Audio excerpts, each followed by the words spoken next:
Hey everyone, welcome. Today I want to talk to you about flooring options. So, when it comes to flooring in our homes and buildings, the reality is that depending on the type of flooring that was installed, they're likely releasing toxic chemicals into the air.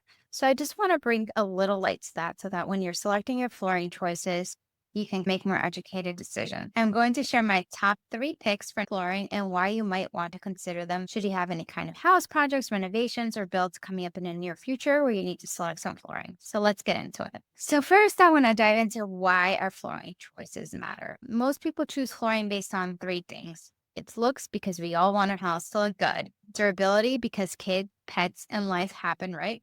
And then third, price because budgets are a very real thing. But unfortunately, some floor materials tend to secretly gaslight you by releasing chemicals into the air for years after install, which is not a good thing. And because of that, the places that we call our home, where we eat and sleep and our kids spend all their time at night, might end up not being exactly as safe as we'd like to think. Now, I'm not here to fearmonger you, but I do want to shed light on the topic so that we could be a little more mindful about the choices we make in terms of flooring that we bring into our home. So, the big culprit of this chemical exposure is VOCs, also known as volatile organic compounds. These sneaky toxins are found in flooring types like laminate, vinyl, and even some engineered woods. They tend to be linked to headaches, allergies, and even hormone disruption. I want to drive home the point that we need to be mindful of the choices that we're making and make informed decisions. So let's start with my all time favorite.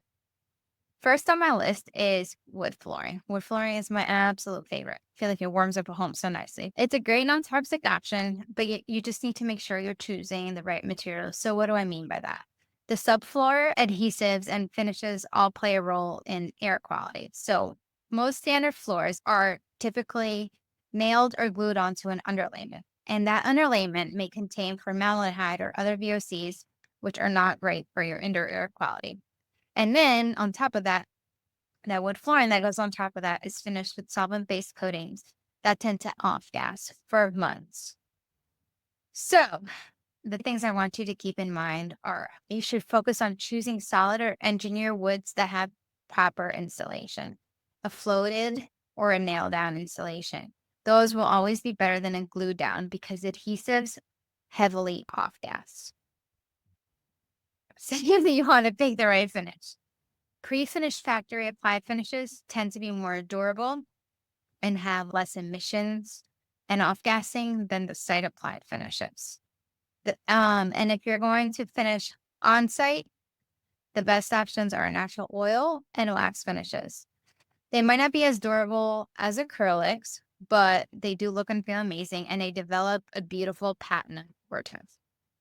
And then third, you want to mind the moisture. Wood flooring works best in like stable humidity of 35 to 55% humidity. So if you live in a very high climate area, you need to be careful. In general, as a side note, you always want your humidity levels in your home to be 35 to 55% no matter where you live. But if you're in a high humid climate where maintaining that constant humidity level is not possible, I would just say be careful with the wood flooring. Then we have the question of solid versus engineered floor, right? So solid wood is the real deal. It's 3/4 inches thick. It can be finished multiple times and it expands and contracts with temperature and humidity changes. So professional installation will be key here. Engineered wood, on the other hand, has a top layer of real wood and multiple layers underneath for stability. It's less prone to warping and it makes a great option for climates that fluctuate or for layering over concrete. So the bottom line when it comes to wood flooring is that in order for it to be a truly healthy option, every component matters from the subfloor all the way to that wood finish. I list a few of my favorite brands on my blog post that I'll link in the description for you guys. Next up, we have resilient flooring. It tends to be very popular in homes with kids and pets and things like that.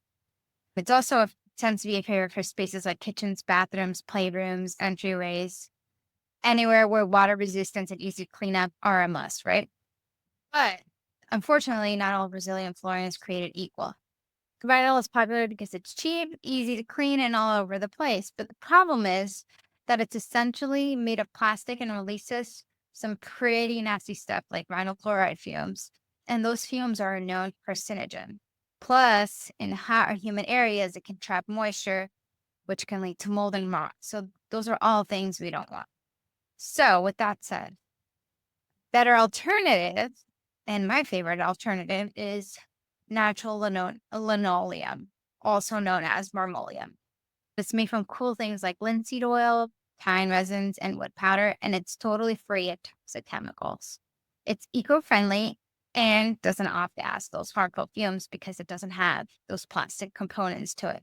But the one thing I will say to keep in mind is that, like vinyl, it can trap moisture in really humid climates or in a very humid room like a bathroom.